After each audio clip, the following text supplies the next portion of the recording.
Good morning. Oh, everybody's still asleep. Okay, let's try that again. Good morning. That's better. That's better. So, for those of you who know me and don't know me, I'm Giles Brooks. These lovely people here are my parents. So, it's a pleasure to meet you guys for faces I haven't seen. So, today I'd like to give you guys some introduction. And as you may have seen from the title of my sermon in the bulletin, is True Strength. Right. So, I am young, so I'm going to keep it short and sweet. Right. So, we're going to have a good time with the time I do have today. So, let me go ahead and get my little bullet point talking points today so we can have a good time. All right. So when I say truth strength, what comes to mind? Right. Pr- Inner strength, right? But a lot of our strength comes from prayer, right? So let's go ahead and open with a word of prayer real quick.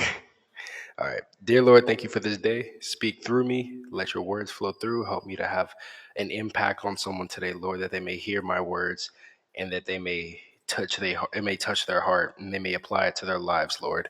We pray this prayer in your name. Amen. All right. So true strength, I believe, comes in different forms.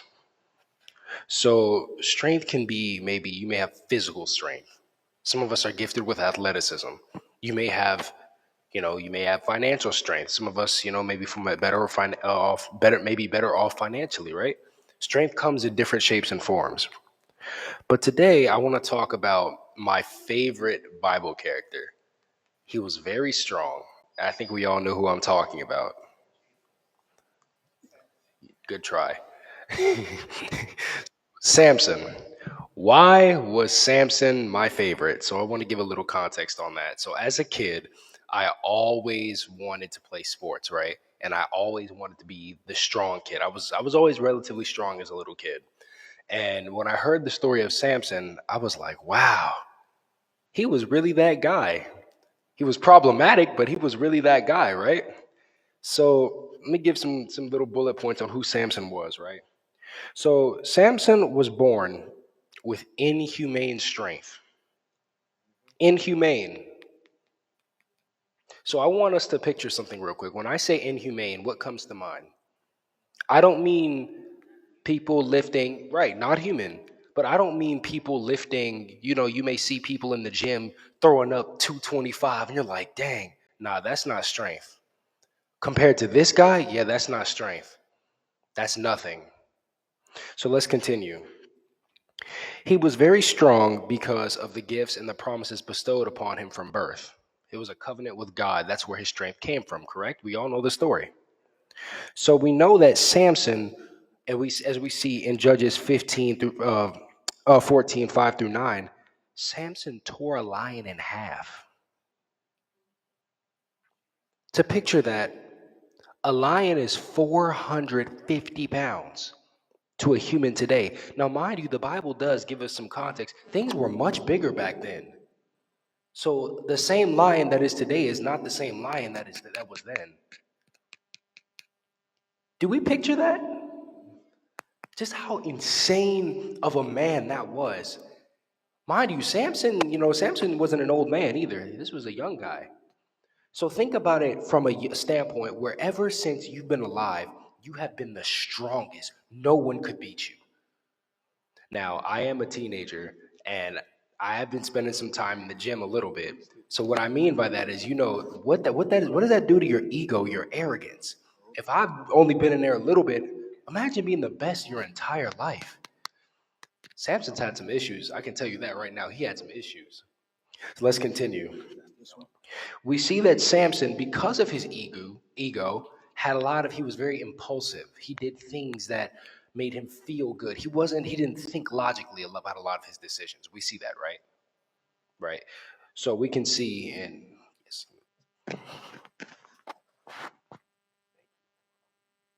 thank you, thank you. Can we hear me okay? Perfect. All right, let's keep going. So what we see is in Judges 16:30. Oh, you can't hear me? No, all right, I'll talk a little louder.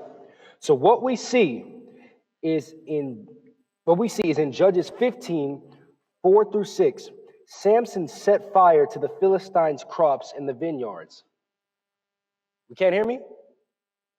Okay, I'm gonna have to talk a little louder because the mic's not, exactly there. So, he sets fire to the Philistines' crops. Is that a good idea? Mind you, the Philistines were an army, they were an empire. And he set fire to their food source. You understand, that's war. That's war. So we can see Samson lacked emotional control. He lacked common sense, right? Because why would you do that? It's okay to be angry and upset, but think about it. A man of that caliber, a man of that strength, how impulsive do you have to be? Because imagine going your entire life and no one's being able to beat you. So why would you be afraid of your consequences? I'm sure his parents had a fun time disciplining him. I'm positive they did. Let's continue. So first we see that in Samson, boom, we know he's strong. He burned the crops. The Philistines didn't like that. They retaliated. Now I put this into perspective. Why is this important? Because the crops were not the important part. That just shows that he was not all the way up here with discipline. But what I want us to focus on is what he did after that. Do you understand how strong you have to be to kill 1,000 Philistines with a jawbone of a donkey? Do you comprehend the stamina required, the strength required?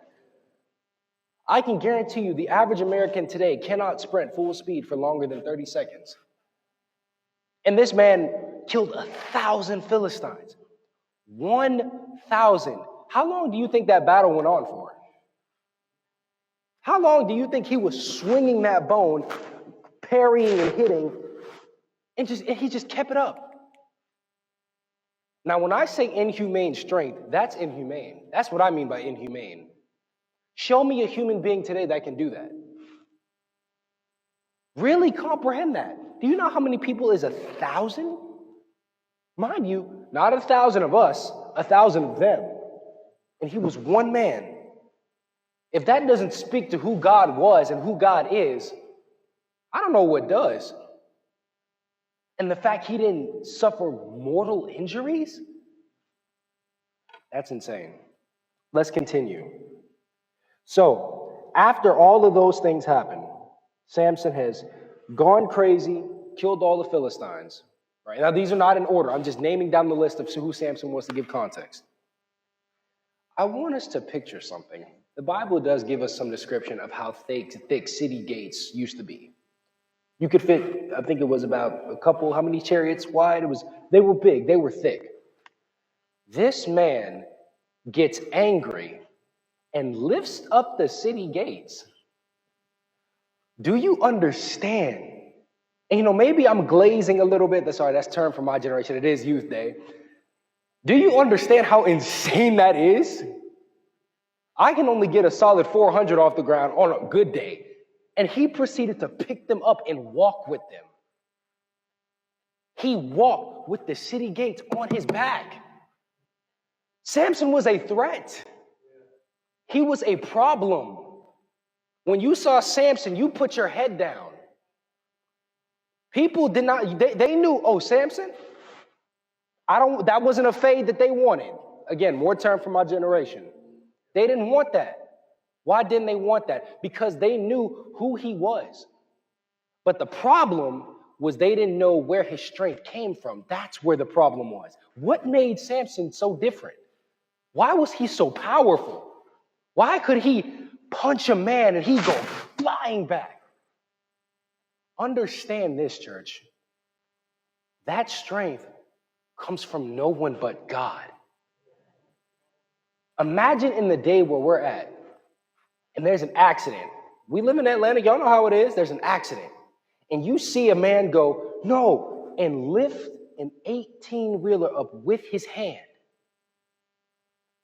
That was Samson. He was on that timing. That's who he was. Now, as I did mention earlier, why I love Samson so much, because as a kid, I loved being strong. I used to love being the guy, when my mama would call me to open jars for her when I was young. That was a big thing for me for some reason. And I just loved his story because of who he was. But it wasn't until I matured that I saw the problem with Samson, the problem that came with being better than everyone else, the problem that came with having strength with no control. Let's continue. So we see Samson died in a very bad way. Samson went down fighting, right? He went down, he pushed the pillars. We all know the story. I don't want to just, as I said, that's all context on who he was. Now, again, we're going to talk about why that's insane. People were bigger, right? Therefore, structures were bigger, right? Everything was bigger in the world. If you go back and we take time to see at the bottom of the Red Sea, they'll tell you that there are chariot parts, all different things in the bottom of the Red Sea. So what does that tell you? Just pay attention. We know that they're there, but how big are they? The size, the strength. Now, I'm sure we've all been to a courthouse, or maybe we've seen some sort of court, but that's not the point. The point is, imagine a pillar. We've seen a structural pillar, and this man is beaten. This man is whipped. This man is blind. And just when they think they had him, he pushes the pillars of the temple down. Why is that insane? Because think about it like this. The kind of God we serve, you can be beaten, you can be whipped, you can be blind, you may not even see where you're going. But the point is, when it counts, God is going to show up for you. It may not be in your time, but it will be in his time. And God, even though Samson lost his life, God was with him till the end. Now, I want to tell you why that's important. Why did it take Samson losing his life? Why did all these things happen? I can't answer them because I'm not God, but what I can do is give you my view on it. Is that okay? All right. So first off, we see that Samson struggled with pride. Uh-oh, and it got quiet. Samson struggled with pride. I've been there. I know what it's like to be prideful. I know what it's like to, smell yourself, so my parents say. I know what that's like. Couple months in the gym will do crazy things for you. I know what it's like to have that go to your head. I do. But just imagine, and why am I putting this in context? Imagine a few months and you getting compliments, people see you're different. Imagine that's you your entire life. That's who you are. You were the guy who is called, hey, Samson, can you move this? And Samson, can you come? That's who he was. Do you understand how prideful he was? I'm telling you this because as a young man, I see what it's like to be another young man. I can see through Samson. Does that make sense, church? I can imagine his mindset because I can put myself in his shoes. Now watch this. The difference, I'm going to get back to where Samson was, but here's the key part I want to mention. Samson was strong and then he was weak. I was weak and then I was strong. What I mean by that is I know what it's like to not be the strongest guy, even when you're trying. I know what it's like to not put your best foot forward, but it's when I did and I applied the discipline, I had to earn it. Samson didn't have to earn anything. It was given to him. So why is that important? Because the discipline and the foundation that strength was built upon is different. That's why it's important. Because strength without control is chaos. Let's continue. Samson struggled with lust. We know the story about Delilah. We know what happened with that. A girl complimented him. Hey, I've been there. Girl complimented him, and he was really feeling himself then. Oh, he was really feeling himself. The girls from his tribe that he knew obviously weren't doing it for him. He didn't care for them. He said, oh, but I got me a Philistine girl. Now I'm good. He was really feeling himself then. Right? My men, we know what that's like. Okay? Getting a little quiet, young. We all know what that's like. Let's continue. And I would even argue that Samson struggled with wrath. Let that sink in. I'm going to say that again. I would argue that Samson struggled with wrath. All that strength, giving it all, being the best. God gave you something he didn't give anyone else. Anyone. I wish, you know a battle I would have liked to have seen? Samson versus Goliath. Who's your money on? I would have liked to see that. Oh, I would have liked to see that. My money's on Samson, personally. My money's on Samson. But why do I feel like that's important? You've been given it all since you could breathe. You don't know what it's like to lose. You don't know what it's like to be less than.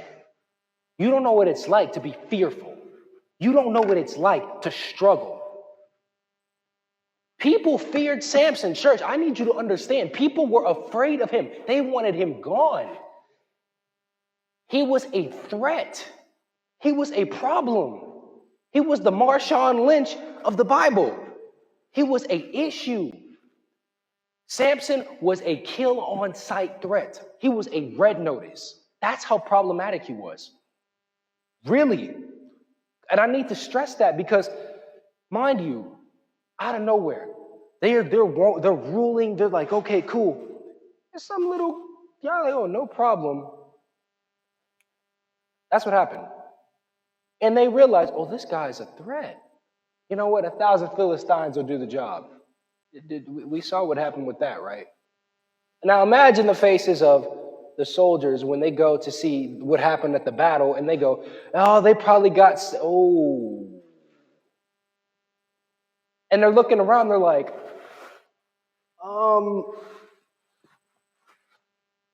what happened? Was it a lion? Was it a bear?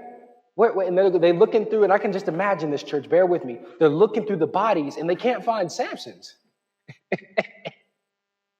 Can you imagine the look on their faces? Because I believe in that moment, that's what they knew what they were really dealing with. They sat there and they said, oh, we messed up. Because I'm telling you why that's important, because that's never been done before. And another one I will say is when he picked up those city gates, oh, they really knew that was it. This was a different breed. This was a different breed. A different breed of he was an animal. They feared this man. This is just to give you some context as to who this man was. He was him. So imagine the horror of the emperor, king, whatever, when the news got back to him that 1,000 of his soldiers had been killed by one man. Now, there were two thoughts that I believe went through his mind. We need to recruit him, or we need to kill him. I'm sure they tried the first one, because if I got Bruce Lee on my side, I'm good too. I'm okay with that. But if he's standing in front of me, might just have to go ahead and take the robe off and call it quits, right? But I just want to put that into perspective because that's it's wild because we see what God can do. God can do that.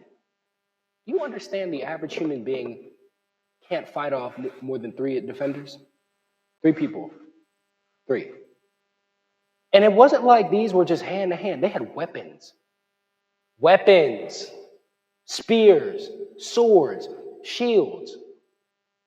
I can imagine their faces when they went and saw it and they looked for Samson and their swords were snapped in half.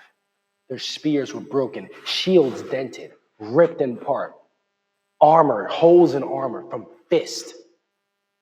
Why do I put that into context? Because that is the power of God. They knew who God, they could see the wrath in that moment. That's why I said I believe Samson had wrath. That was wrath. Let me continue.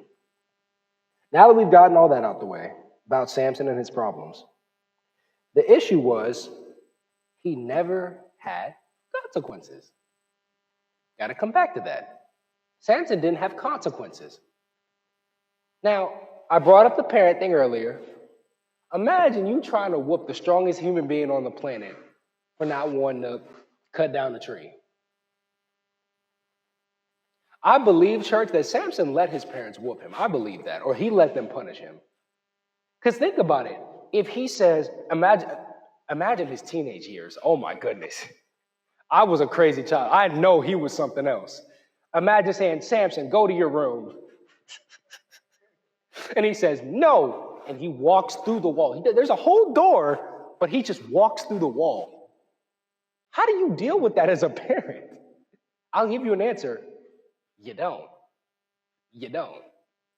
Because he knew no fear. He knew no repercussion. He knew if I wanted you out of here, I could get you out of here myself. And that's why they were afraid of him, because he was strong and he knew it. It's one thing for you to be strong and not know it, and you can do some things, because then you can be manipulated. Samson knew he was different. He knew he was the best. But watch this. Watch this. Why this is all important is because a man who had it all out here had nothing in here. He had no foundation. He had no code. He had no ground, no ground, no roots. He didn't have any of that. Now, he knew who God was, brought up in the church. He knew where his strength came from, but he went astray. Why did he go astray? Because what was in here, or what he could do, mattered more than what he could do. That's what I believe. Because I understand something, church. I came to this realization as I was putting this together. God gave me this idea, or this little, What God said to me was, Samson had it all. But because what was in here was not stronger than what was out here, it meant nothing. All Samson was focused on was self-pleasure, doing what he wanted to do, when he wanted to do it, and how he wanted to do it. And guess what? Who were you to tell him no? He didn't know that word. No didn't exist to Samson. Right? Come on now. Let's continue. So think about it like this. What caused his downfall? What caused his downfall? He touched the dead, drank the wine, and got his hair cut. Personally, if I got my hair cut, I'd be very mad. I would be very mad. My parents would tell you I put a lot of time into my hair. But think about it like this. I want us to all be here with me. Think about this, church. Samson was given 3 basic, very simple things to follow, and he couldn't do it.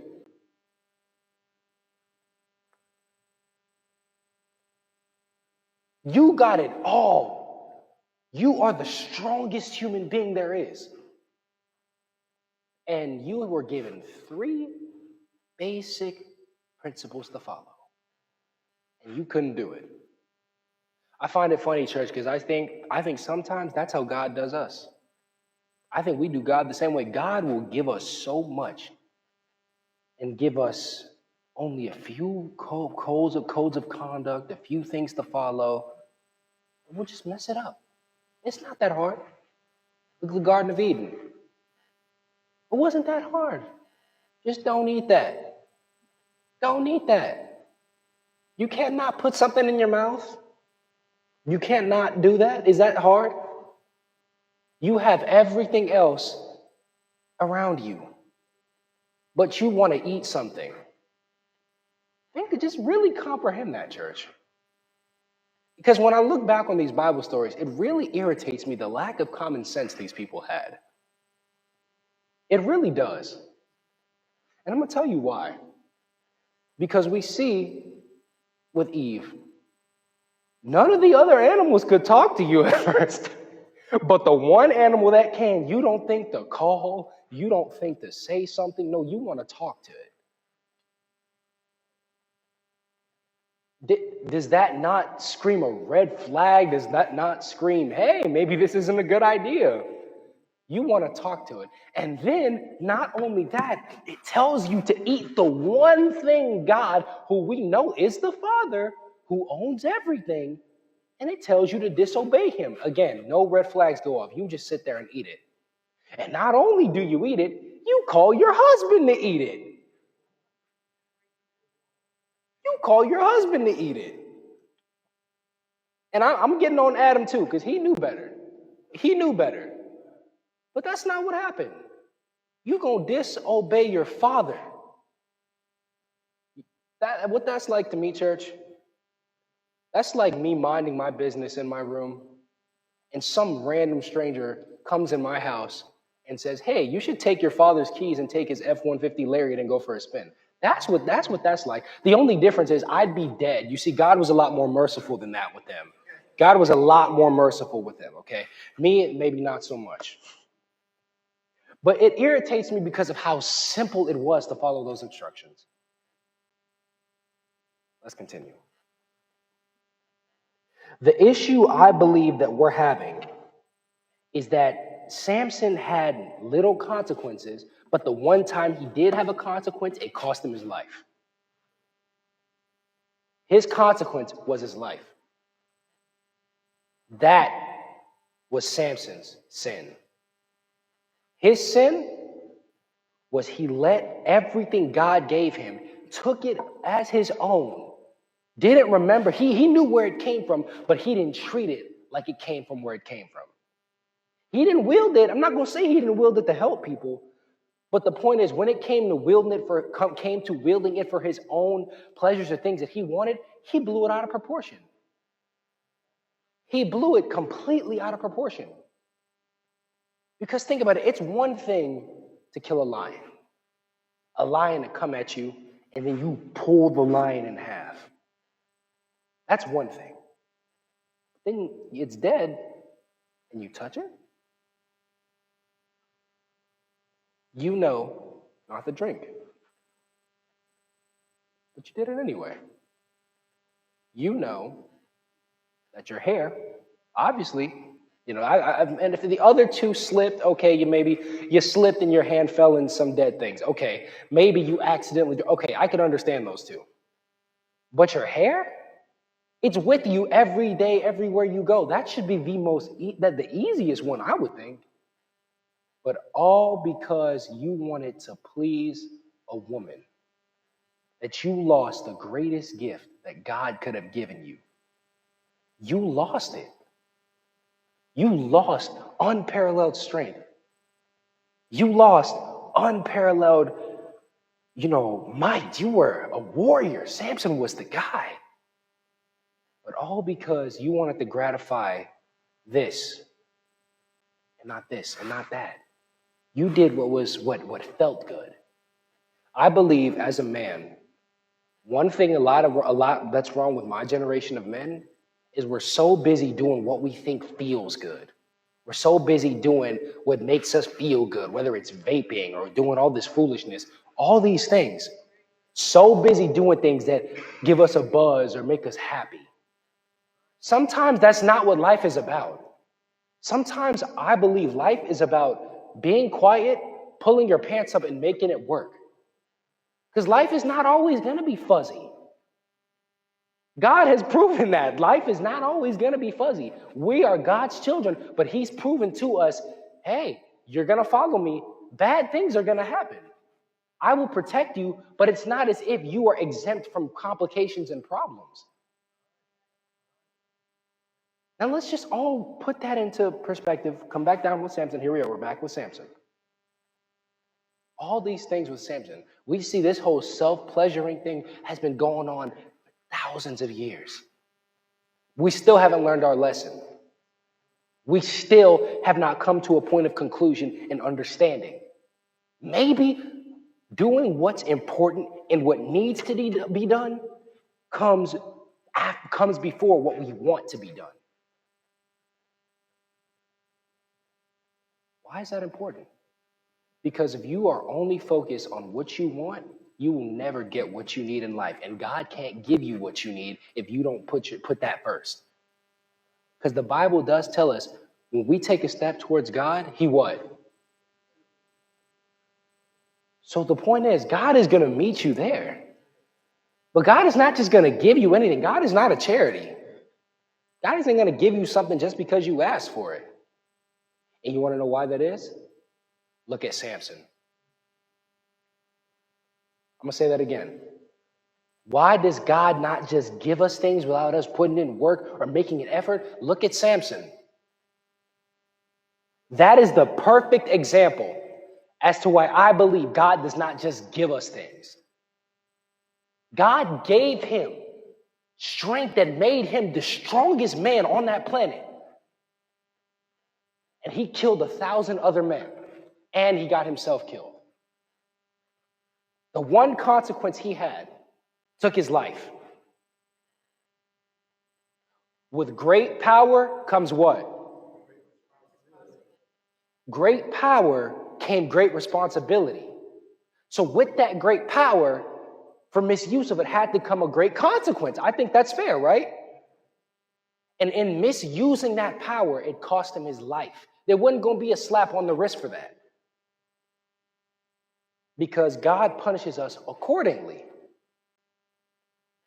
And I believe letting him get away with touching the dead, letting him get away. Point is, God gave him leeway. He forgave him. But after those 3 strikes, you're out. And then you don't get to get a whole redemption story after that. Not with that kind of strength, not with that gift. And I believe that's how God really felt in that moment. Samson crossed the line. There was no coming back from him. God will forgive him. I believe God forgave Samson in that moment. But for every action, there's a what? Exactly. Cause and... Come on, now y'all get it? It's basic literature. Come on.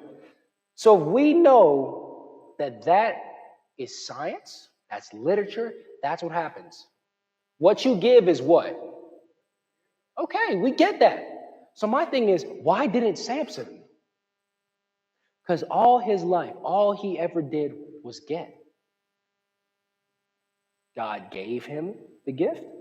But after that, all he did was get. Imagine, for those of us, let me see people, who here has boys, teenagers, boys, anybody? All right, has some sort of young male figures in their life. We all know. Boys, we get into it sometimes. I have a best friend. His name is Jasper. That's my brother. That's my ride or die. We get into it sometimes. Just going off, just having a rough house and having a good time. Imagine being Samson and you have, I don't know this, did Samson have brothers? Bible give us too much context, I'm not too sure. If he did, he maybe had a best friend, maybe a brother, maybe. And imagine what it was like roughhousing with him. I guarantee you he never lost a single one. What do you think it's like having your sibling or friend saying, you know what, come here, and they hit you, and you're just, are you done? And you're still going at it, and he just, are you done? He didn't lose. His ego was up here, higher than the ceiling, arguably. So what I'm saying, church, is Samson struggled with so many different things that I believe we as a church, we struggle with the same things. I know for me, sometimes it is pride. I'm not scared of you, I'm going to be honest. Sometimes I struggle with that. Sometimes it may be greed. Sometimes it may be wrath. Sometimes it may be anything. Point is, we may struggle in things that we don't want to talk about, but we all struggle. Whether it's internal or external. But here's what I find funny, church. I'm about to give you all a line here. Y'all, I want y'all to remember this. This is a line. Samson's issue was what was on the outside didn't reflect what was on the inside. But it wasn't until God withdrew his gift and he was beaten, scarred, and blinded where what was on the outside truly reflected what was on the inside. He was blind. Why was he blinded? And I believe it was symbolic. Why was his eyes gouged out? He was blind. He was blind because he lived life without guidance. He lived life without making good decisions. He lived life to be free, to have a good time. There was no moral. There was no code in his life. That's why he was blinded. He was beaten to show the pain that he had put on to other people. To finally know what it was like to be normal. to be average, to be like everybody else. What do you think it was like when she screamed, "The Philistines are coming, the Philistines are coming," and he went to punch the first soldier?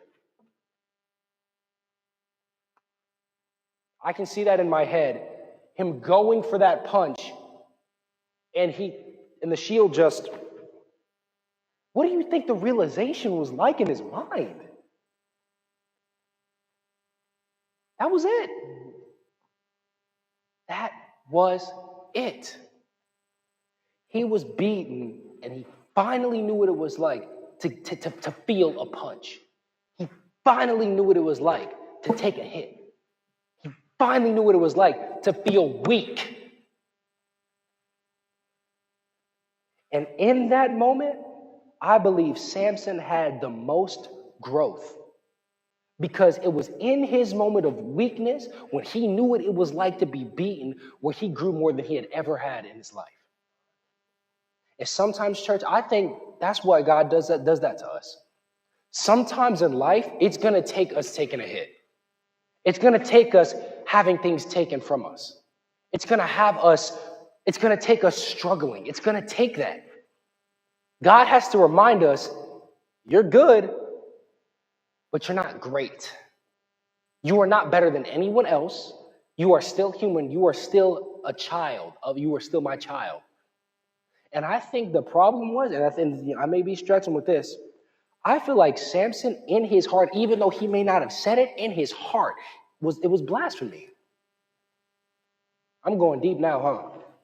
I feel like that's blasphemy, because when you're in a position to take what God gave you and use it to your own benefit without any regard in consulting the Father, that's putting yourself in God's place by making the decisions with something that's not even yours. I think I would consider that blasphemy. Would you not? So the point is, church, Samson struggled all because he didn't know what it was like to be weak. If you know what it's like to be weak, raise your hand. If you know what it's like to feel pain, to have been beaten, to be down somewhere, if you know what it's like to cry, I'll tell y'all this. A little while ago, I lost my dog. His name was Bear. Try not to get emotional. It was my best friend. My best friend. And he died. I watched him die, church. He laid there. That broke me, watching that happen. I suffered for days and days with that thought in my mind. Because just as life was good, everyone was feeling me, the muscles were coming in, I'm thinking I'm something, I was reminded of just how normal I am, church. And I'm telling you this because I think about him every day. But the point is, why is that important? Because I had to remember where it all came from. That gift that changed my life for the better, that brought me through the hardest years of my life. That gift, even though it was taken from me, I had to remember where it came from. I spent these past 3, almost 4 years with that dog. I'm telling you, when I say I could never ask for a better friend, I could never.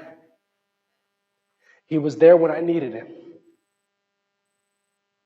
And in that moment, when I thought I was strong, stronger than my dad, stronger than my friends, it lifted more than everyone else, I was reminded of just how weak I really was. I was broken that day for a long time. My family knew. We were hard. And I'm keeping it together because it took me losing something for me to genuinely understand who I was and that I was better than nobody. It took me having something taken away from me to really understand that I'm human. I'm strong. Excuse me. I still miss him. Y'all know how it is. I had everything. Got strong.